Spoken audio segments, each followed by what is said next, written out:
안녕하십니까 성도 여러분. 최성수 목사의 말씀 묵상 시간입니다.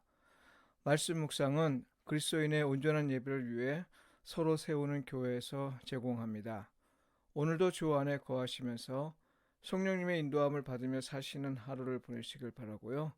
하나님과 이웃에게 복음에 합당하게 반응하며 사시길 축복하며 기도합니다. 오늘 묵상 본문은 느헤미야 12장 27절로 47절까지 말씀입니다. 하나님이 기뻐하게 하실 때 기뻐하십시오. 이 제목으로 말씀을 묵상하겠습니다. 포로의 삶에서 안정된 삶을 살던 느헤미야가 예루살렘으로 돌아오게 된 건 고국에서 온 안타까운 소식을 들었기 때문입니다. 그 소식이란 바벨론의 포로로 끌려가지 않고 남아있는 사람들의 곤궁한 형편과 예루살렘 성이 무너진 채 그대로 방치되어 있다는 겁니다. 이 소식을 듣고 느헤미야는 슬픔을 참을 수 없어 하나님께 기도하였는데요.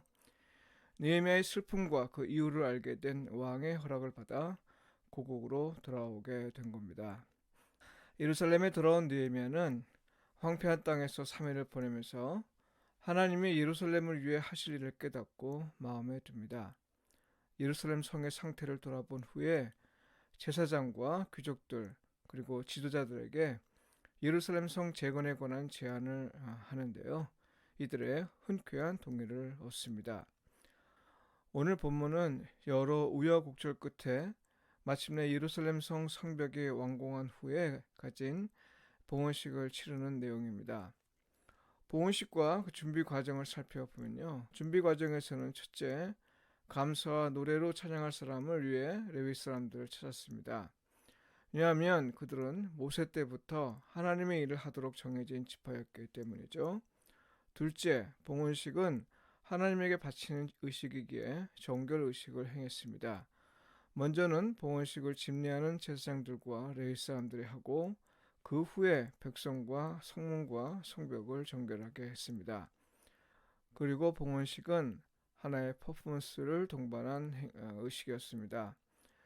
유다의 지도자들과 감사 찬송하는 자를 두 무리로 나누었는데요. 한 무리는 성벽 오른쪽 위로 오르게 하고 다른 한 무리는 성벽 왼쪽 위로 오르게 했습니다. 거대한 퍼포먼스가 동원된 제사로 백성들은 크게 기뻐하였는데요. 느헤미야는 이 기쁨을 두고 하나님이 크게 기뻐하게 하셨기 때문이라고 말했습니다. 무슨 말이에요? 백성들이 수고하여 성을 재건한 건 하나님의 뜻이었다는 거고요. 이 일을 이루신 분이 하나님이시라는 겁니다.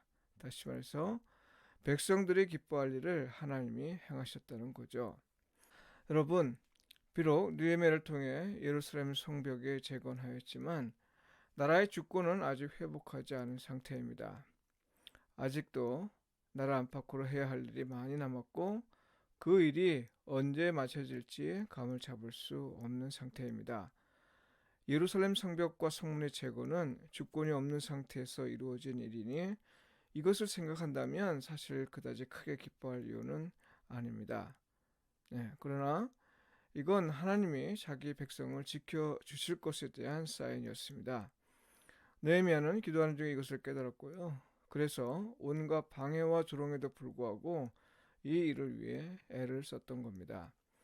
무너진 것만을 본다면 여전히 절망 가운데 있어야 마땅할 겁니다.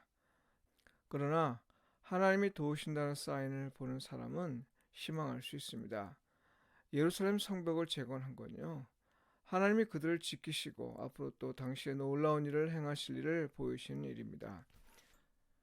엘리야 시대에 3년 6개월 가뭄이 있었을 때 멀리 있는 작은 구름 하나를 보고 하나님이 해갈의 비를 내리실 것을 알았던 것처럼요. 성벽 재건은 앞으로 하나님이 행하실 놀라운 일에 대한 사인이었던 거죠. 그러니 비록 앞으로 해야 할 일은 산더미 같이 쌓이더라도 기꺼이 기뻐할 수 있는 겁니다. 성도 여러분, 무엇을 하든 하나님의 뜻 가운데 이루어진 일이 있다면요. 비록 그것이 사람의 눈에는 작은 것이라 하고 또 심지어 조롱거리가 된다 해도요. 하나님을 신뢰하는 사람은 그것으로 인해 크게 기뻐할 수 있습니다. 왜냐하면 그것은 하나님이 기뻐하게 하신 것이기 때문이고요. 앞으로 더욱 크게 기뻐하게 하실 것이기 때문입니다. 하나님이 행하실 일을 기대하며 지금 기뻐하는 것, 이것이 신앙입니다. 비록 그것이 작은 것이라 해도 말이죠. 기도드리겠습니다. 하나님, 모두가 살기 어렵다고 말하는 때입니다. 특히 가난한 자와 힘없는 자들이 겪는 고통은 날로 더해가고 있습니다.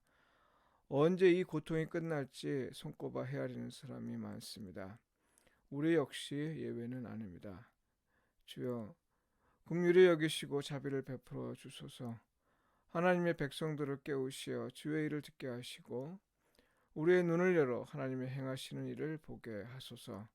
비록 작은 것이라도 우리가 소망할 힘이 되게 하시고 비록 아무것도 가진 것이 없다 해도 주님만을 우리의 힘으로 삼으며 우리가 크게 기뻐할 수 있게 하소서. 예수님의 이름으로 기도합니다.